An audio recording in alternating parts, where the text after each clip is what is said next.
तो फोर्स को रिकॉर्ड करेंगे हम। देखो फोर्स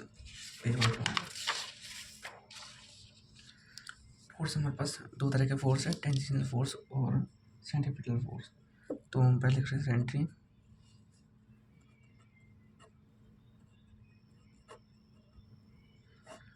इसको हम रिप्रेजेंट करते हैं एफ सी से। तो एफ सी हमारा डायरेक्ट याद रख सकते हैं, M centimetre acceleration equal to M omega V या एम वी स्क्वायर या एम ओमेगा स्क्वायर आर। ये हमें डायरेक्ट याद रखना चाहिए फॉर्मूला सेंटीमीटर फोर्स का। ये देखो हमारा जो सेंटीमीटर फोर्स होता है वो ऑलवेज किस टाइप में लगता है, अंदर की तरफ। ए टेंजेंशियल लगेगा इधर ही हमारा ए सेंटीमीटर और एफ सेंटीमीटर इधर लगेगा। तो बाहर की तरफ कोई मोशन लगेगा तो एम बी स्क्वायर और आर एंगुलर वेलोसिटी एक फोर्स लगेगा, और इसको रोकने के लिए हमारा यह अंदर तक लगेगा। एम बी स्क्वायर आर लग सकता है, एम ओमेगा स्क्वायर आर लग सकता है, और इसी तरह एम ओमेगा वी। कोई सा फोर्स लगा जैसे हम जिस टर्म में दिया है, ये हमें दिया है एंगुलर वेलोसिटी टर्म में दिया है हमें, ये हमें दिया है लीनियर वेलोसिटी के टर्म में। तो हमें समझना है पहले कि किस टर्म में दिया है और कौन सी इक्वेशन लगानी है। ये हमें ये दोनों का रिलेशन एक साथ दे दिया, तो ये हमें ये लगाना है। तो यूनिफॉर्म सर्कुलर मोशन की बात कर रहा था मैं। तो यूनिफॉर्म सर्कुलर मोशन देखो, circular motion, uniform circular motion. तो यूनिफॉर्म सर्कुलर मोशन में जब वेलोसिटी हमारी कांस्टेंट है, स्पीड बदल रही है हमारी, और ओमेगा जो एंगुलर वेलोसिटी है वो जैसे भी देखो हमारा याद आया मुझे, जैसे एंगुलर वेलोसिटी हुई, velocity, angular acceleration, momentum, angular momentum, torque, ये देखो हमारे किस डायरेक्शन, इस सब को हम राइट हैंड थंबनेल रूल से निकालते हैं। और जिस डायरेक्शन देखो, ये पॉइंट ऑफ लोकेशन जहाँ से हमें पॉइंट लेना है, और ये जिस डायरेक्शन में जाएगा, जिस डायरेक्शन में रोटेशन हो रहा है, तो ये रोटेशन कर रहा है इस डायरेक्शन में, लेकिन हमारा देखा तुमने अंगूठा हमेशा इस डायरेक्शन में, तो ये सब हुए axial vector.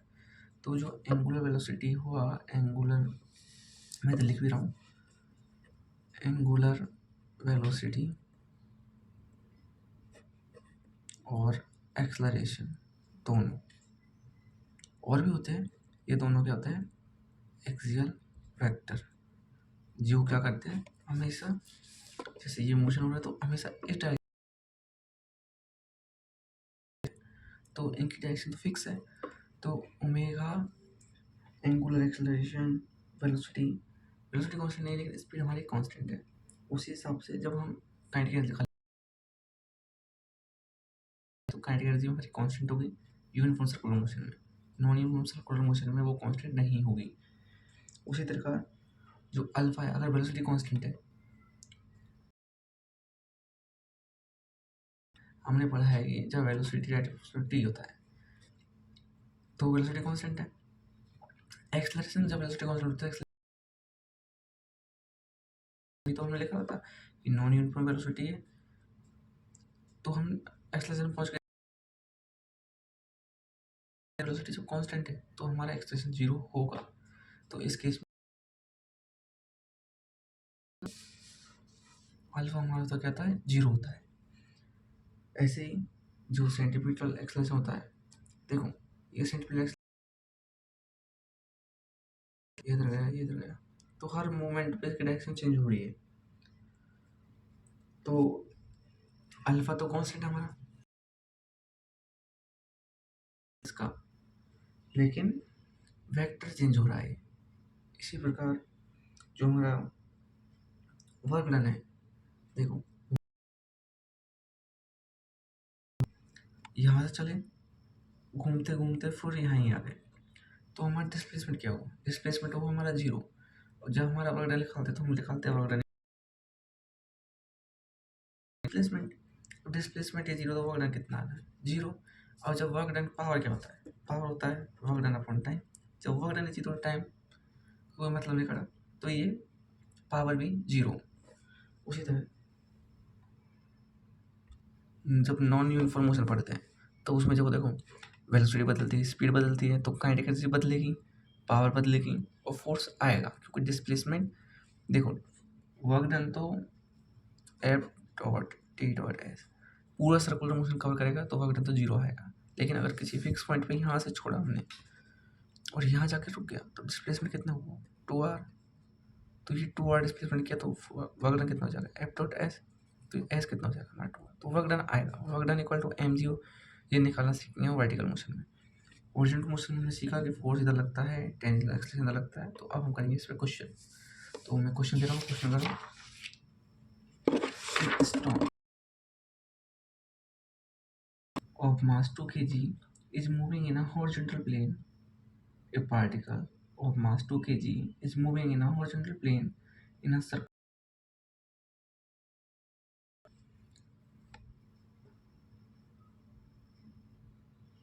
If maximum angular velocity, if maximum 30 radian per second, that string can be here is 30 radian per second, then find maximum tension in string. हमें मैक्सिमम टेंशन स्ट्रिंग में फाइंड करनी है जब हमें वेलोसिटी कुछ दे रखी है पहले से ही। जो हमने प्रीवियस डाटा दिया था उसमें हमें रेडियस 0.5 लेना है, रेडियस 0.5।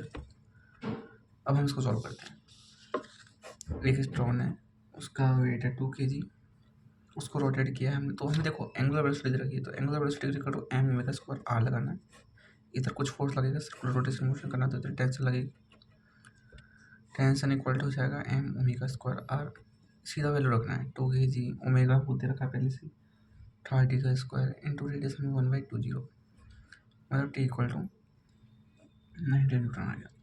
तो नेक्स्ट क्वेश्चन लिखते हैं। ए particle is moving in a circular path of radius 1 meter. A particle is moving in a circular path of radius 1 meter and its speed is given by v equal to, speed हमने दे रखी है ऐसे T 2t square. Find acceleration at t equal to 1 second पे। हमें क्या करना है, एक्सलरेशन फाइंड करनी है, एक्सलरेशन। तो नॉन यूनिफॉर्म सर्कुलर मोशन है, नॉन यूनिफॉर्म सर्कुलर मोशन तो हमें पता है कैसे सॉल्व करना है इसको। तो देखो कुछ ना बोले एक्सलरेशन में, तो हमें क्या निकालना है, हमें नेट एक्सलरेशन निकालना है। जो हमें ए नेट दे रखा था हमने, ये वाला, ये निकालना है हमें ए नेट। तो ए नेट के लिए हम ये लगा सकते हैं D V by D T. तो हमें टेंजेंशियल एक्सेलरेशन मिल जाएगा। और जब हम इसको इसमें वैल्यू पुट करेंगे इसकी, तो हमें देखो रख के देखते हैं। A T tangential acceleration equal to D V by D T. तो इसका डिफरेंस करेंगे 2t स्क्वायर का, 2t स्क्वायर इसका डिफरेंस करेंगे तो हमारे पास आ जाएगा 4t। टी की वैल्यू 1 सेकंड पर निकालना, तो हमारा 4 रेडियन पर सेकंड स्क्वायर, ये हमारा आंसर आ गया एक। तो टेंजेंशियल एक्सेलरेशन। फिर हमें ए सी निकालना है। ए सी इक्वल होता है वी स्क्वायर बाई आर, मतलब वी क्या दे रखा है हमको, इसका स्क्वायर अपॉन आर। 2 टी का स्क्वायर मतलब ये 4 हो गया, टी का स्क्वायर टी की पावर 4, 4 में टी की वैल्यू 1 रखेंगे तो हमारे पास कितना आ जाएगा, 1 की पावर 4 मतलब 1 ही आ जाएगा, अपॉन आर। आर 1 है, हमें आर देखा रेडियस इक्वल टू 4 रेडियन, ये आ गया हमारे से। दोनों को अब देखो ए टी आ गया, ए सी आ गया, इनका दोनों का 4 square plus 4 square, A T का स्क्वायर प्लस उसका स्क्वायर दोनों का, तो ये हमारे पास ए नेट आ जाएगा। ए नेट कितना आ जाएगा हमारे पास 4 रूट। तो ये अच्छा क्वेश्चन था कि मतलब दोनों चीज़ें एक ही चीज़ से लिखानी है। तो अब हम नेक्स्ट क्वेश्चन करते हैं। A system is moving in a circular horizontal circular motion about point O, find T1 and T2। हमें इस क्वेश्चन में एक डायग्राम दिया गया है, तो डायग्राम बना रहा हूँ मैं। डायग्राम ऐसा है, ये देखो यहाँ से ये ओरिजिन है, यहाँ से हमें ये T1 निकालनी है, ये T2 हो गई। यहाँ से यहाँ तक की डिस्टेंस हमें दे रखी है R, इसका मास M, इसका मास भी M, और यहाँ से यहाँ तक की डिस्टेंस भी R।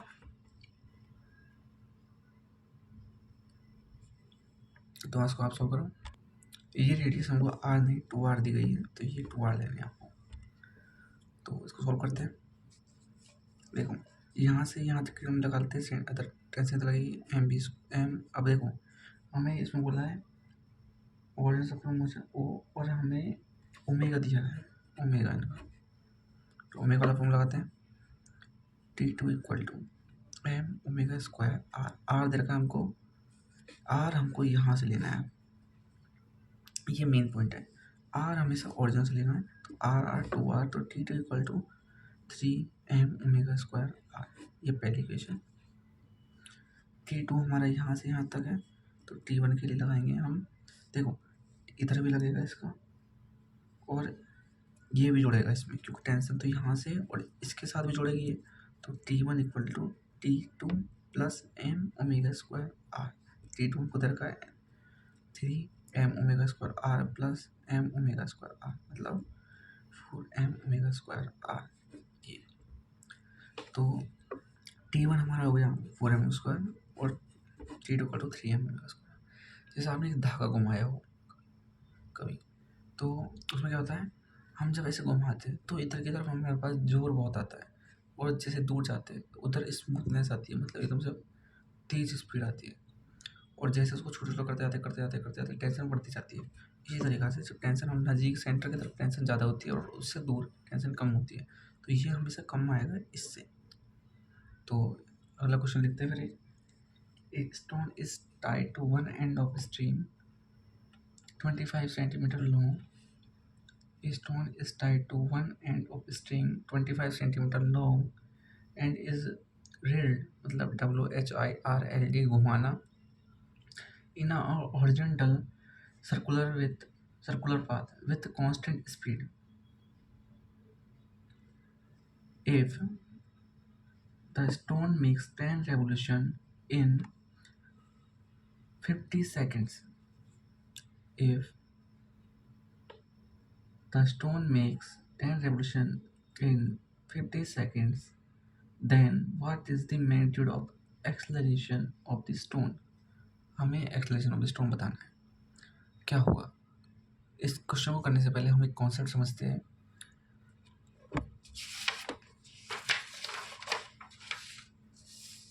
देखो ओमेगा, और एक ओमेगा होता है T pi by T equal to 2πf। ये इंपॉर्टेंट रिजल्ट है, ये हर चैप्टर में यूज़ होता है।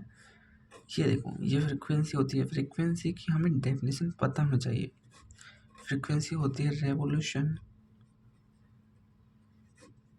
पर सेकंड, कितना रेवोल्यूशन कर रहा है ये पर सेकंड हमें ये बताता है कि फ्रीक्वेंसी दर की हमें क्या करना है, फ्रीक्वेंसी से पहले ओमेगा आना है, ओमेगा से हमें ये इधर रखना है। तो हमारे पास एक चीज़ होगी, अगर हमें फ्रीक्वेंसी दे तो हमें ओमेगा निकालना है, ओमेगा से हमें इधर निकालना है, तो फिर हमारा फोर्स आ सकता है। तो ये हमारे पाथ हो गया। अब हमें टाइम दें तो भी हम फ्रीक्वेंसी ओमेगा निकाल सकते हैं।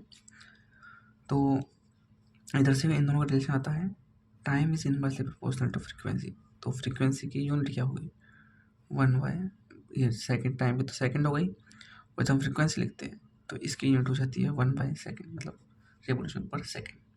तो अब हम क्वेश्चन को करते हैं।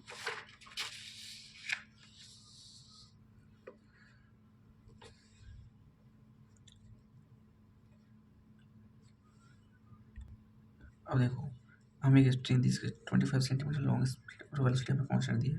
अब हमसे बोला रेवोल्यूशन पर सेकंड।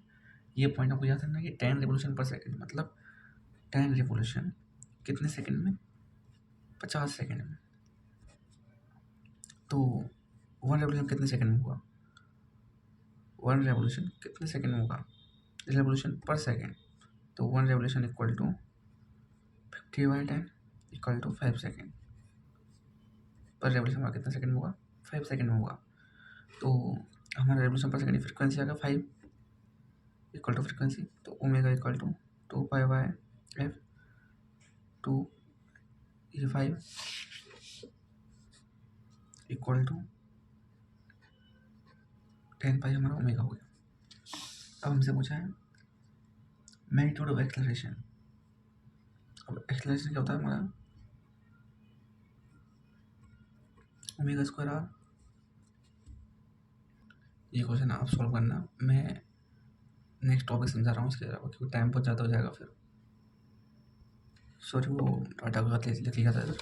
जैसे 10 रेवोल्यूशन 50 सेकंड में देखा तो हमारी फ्रीक्वेंसी क्या होती है 1/2 इनवर्स, तो सेकंड नीचे आ जाएगा रेवोल्यूशन, तो हमारा फ्रीक्वेंसी हो जाएगा 10/50 इक्वल टू 1/5।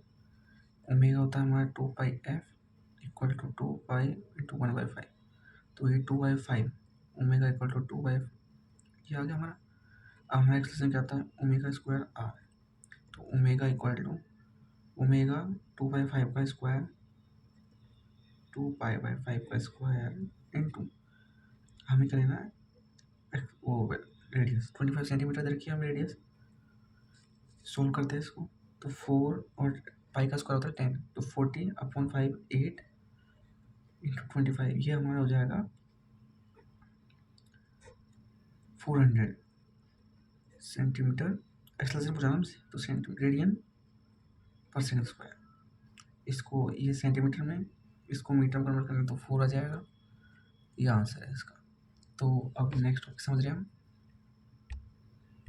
इससे पहले एक और चीज़ करा दूँ, जो ये इंपॉर्टेंट क्वेश्चन है, ये तो है ना इंपॉर्टेंट क्वेश्चन, तो इसमें अगर और स्ट्रिंग जोड़ दें, मान दो यहाँ जोड़ दें, ये इसको हम T3 मान लेते हैं, T4 मान लेते हैं, कितना भी जोड़े हमें डिस्टेंस हमसे यहाँ से लेनी है, ये वेलोसिटी ये मतलब ये टेंशन इनसे कम होगी, इधर टेंशन से ज़्यादा होगी, इधर टेंशन मिनिमम होगी, तो वैसे तुम ऑप्शन एलिमिनेट कर सकते हो कि इधर टेंशन अगर दे रखी है कम, तो वो गलत है। और डिस्टेंस हमें यहाँ लेनी है, और सबको ऐसे ही जैसे T2 था यहाँ T4 में जोड़ दिया, फिर जब हम वैल्यू निकालेंगे T4 निकालेंगे सबसे पहले, T4 को T3 में ऐड करेंगे, T3 को इसमें, T3 को सीधा डायरेक्ट ऐड कर सकते हैं इसमें, फिर T2 की वैल्यू क्योंकि सब आ जाएगा इसमें, तो T2 की वैल्यू सीधा हम T1 रख देंगे। तो इस तरीके से क्वेश्चन सॉल्व करने हैं इसके। पहले एक दो अच्छे क्वेश्चन कर लेते हैं, एक दो इंपॉर्टेंट क्वेश्चन है। A cyclist moving with a speed 18 km per hour. A cyclist moving with a speed 18 km per hour approaches a circular turn and applies brake, where value of retardation is 0.5 meter per second square, where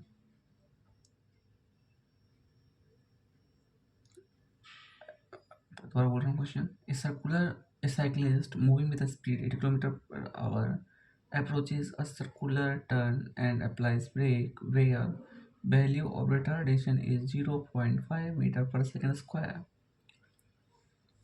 Radius of circular path 25 root 2 meter.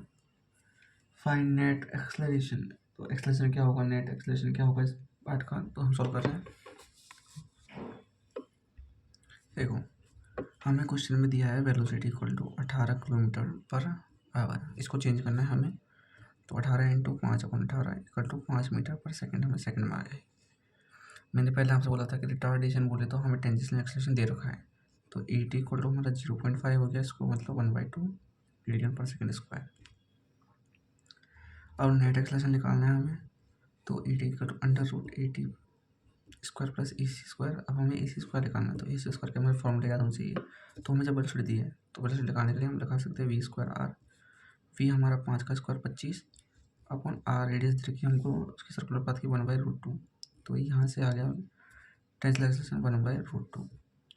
अब इसको value put करते हैं, 80 equal to 1/2 का square plus 1/√2 का square under root 1/4 plus 1/2, LCM लिया, ये 4 LCM लिया, 2 इधर 1 3 2 √3/2 हमारा इसका आंसर हो गया। फिर एक क्वेश्चन और करते हैं हम। ए particle is moving in a circular path. A particle is moving in a circular path with uniform speed. Find the ratio of magnitude of average acceleration. Find ratio of magnitude of average acceleration for half revolution.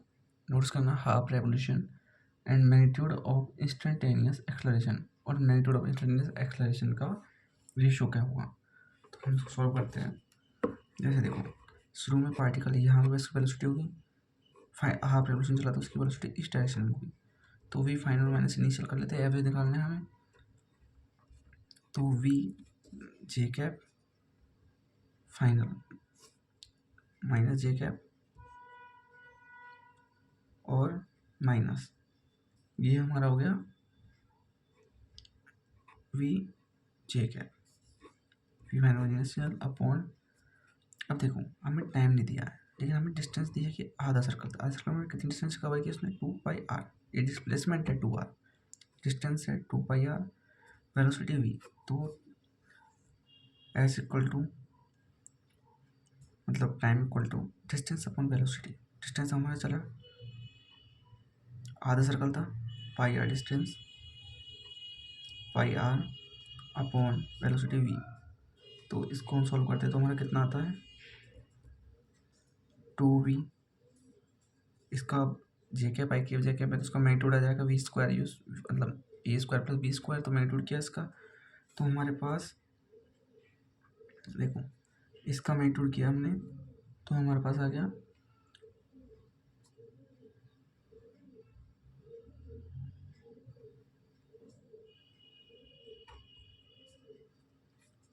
B square plus B square मतलब root 2b और उसका square करना है तो ये 2b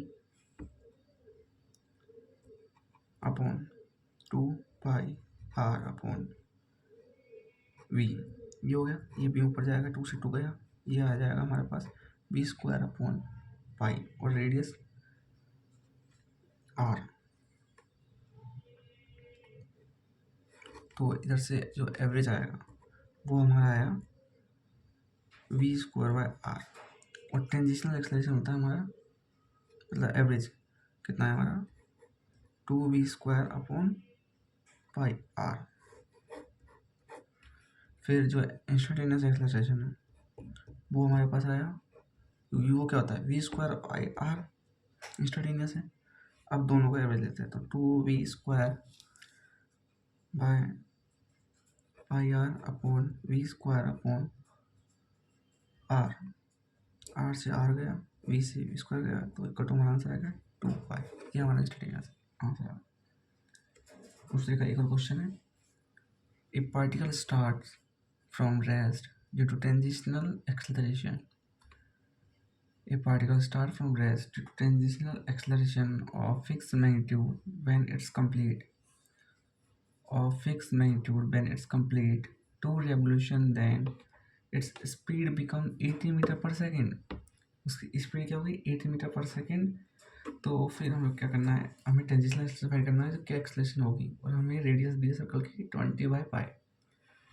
circle की radius देखिए 20/π और हमें वेलोसिटी 0 से चला था और वो 80 पहुंच चुकी है। टाइम लगा उसको, उसने डिस्टेंस कवर की 2 रेवोल्यूशन। तो इससे हम क्या सीखे, देखो एक रेवोल्यूशन में कवर करता है 2πr डिस्टेंस, उसने कवर की 2 रेवोल्यूशन तो कितना होगा डिस्टेंस कवर किया उसने 4πr। रेडियस हमें दिया है 20/π तो इधर से हम डिस्टेंस लगा सकते हैं 40π into 20π S equal to 80 metre radian. Angular है तो रेडियन। अब हमसे बोला वेलोसिटी u 0 थी और v फाइनल 80 मीटर पहुंच चुकी है। तो फॉर्मूला लगाते हैं v इक्वल टू u। अब देखो एक्सेलरेशन में हमें एक्सेलरेशन निकालनी है इसमें और टाइम का कुछ दिया नहीं हमें, तो कौन सी क्वेश्चन लगेगी v square equal to U square plus 2as। तो v equal to U square plus 2as। Initial rest पे था, फाइनल वेलोसिटी उसकी 80 हो चुकी थी मतलब इसका square 64 equal to 2 into alpha S हमारा 80। इसको 160 हो गया नीचे तो ये जाएगा 160 तो अल्फ़ा इधर जाएगा। अल्फ़ा इक्वल टू 4 0 से 0 गई 0 और ये 40 मीटर पर सेकेंड स्क्वायर। ये हमारा आंसर आ गया इसका। इस तरीके से अब हम दूसरा एक टॉपिक है एंगुलर नहीं रिलेटिव एंगुलर वेलोसिटी। तो रिलेटिव एंगुलर वेलोसिटी ये टॉपिक नया। देखो आपने पढ़ा हुआ वेक्टर में जब हम लिखते हैं v equal to omega cross R तो ये तीनों आपस में v perpendicular to omega perpendicular to r, ये तीनों आपस में परपेंडिकुलर होते हैं। तो रिलेटिव एंगुलर वेलोसिटी मतलब ओमेगा रिलेटिव, तो omega relative v equal to omega r, omega relative लगाना तो omega equal to v upon r, ये है। अब हमें चाहिए v रिलेटिव, तो जैसे एग्जांपल लेता हूँ,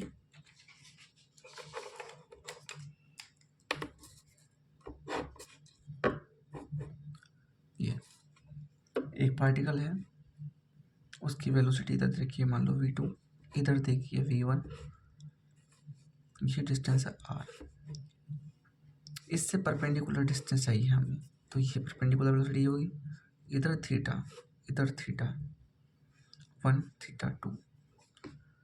तो अब इसको देखो सॉल्व करते हैं, इधर का आ गया v वाला कॉम्पोनेंट आ गया v1 साइन थीटा, इधर आ गया v2 साइन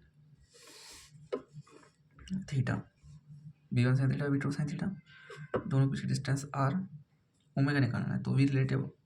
अब देखो रिलेटिव मोशन लग रहा है, जब मैंने काइनेमेटिक्स पढ़ाया था तो बोला था डायरेक्ट लगाने का मेथड है, जब दो पार्टिकल अपोजिट डायरेक्शन जाए तो उनका रिलेटिव प्लस होता है, ऐड होता है मतलब।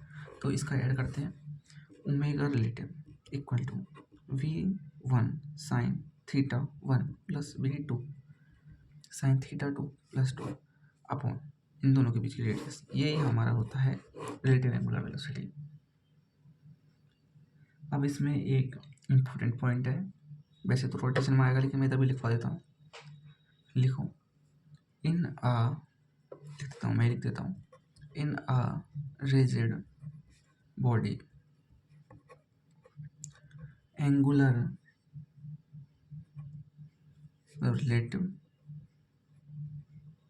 एंगुलर वेलोसिटी बिटवीन 2 पॉइंट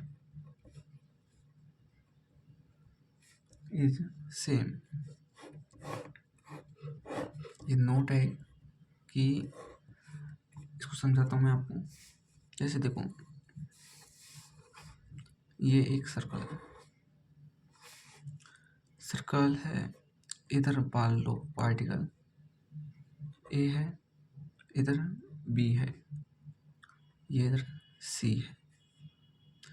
अब देखो रिलेटिव वेलोसिटी कैसे चेंज होगी, अगर ये बी इधर आएगा, सॉलिड बॉडी है, ये इतना डिस्टेंस कवर करेगा, तो सॉलिड में तो ये भी इतना डिस्टेंस कवर करेगा, ए इस तरह कवर करेगा तो भी सी इतना कवर करेगा। मतलब इन दोनों के रेस्पेक्ट में जब तुम एक को रेस्ट मानोगे, सी बी इसको रेस्ट माना, ये यहाँ पहुँचेगा तो इतने में ये यहाँ पहुँच जाएगा, क्योंकि ऐसा तो है नहीं कि जैसे मैं एग्जाम्पल ले रहा हूँ,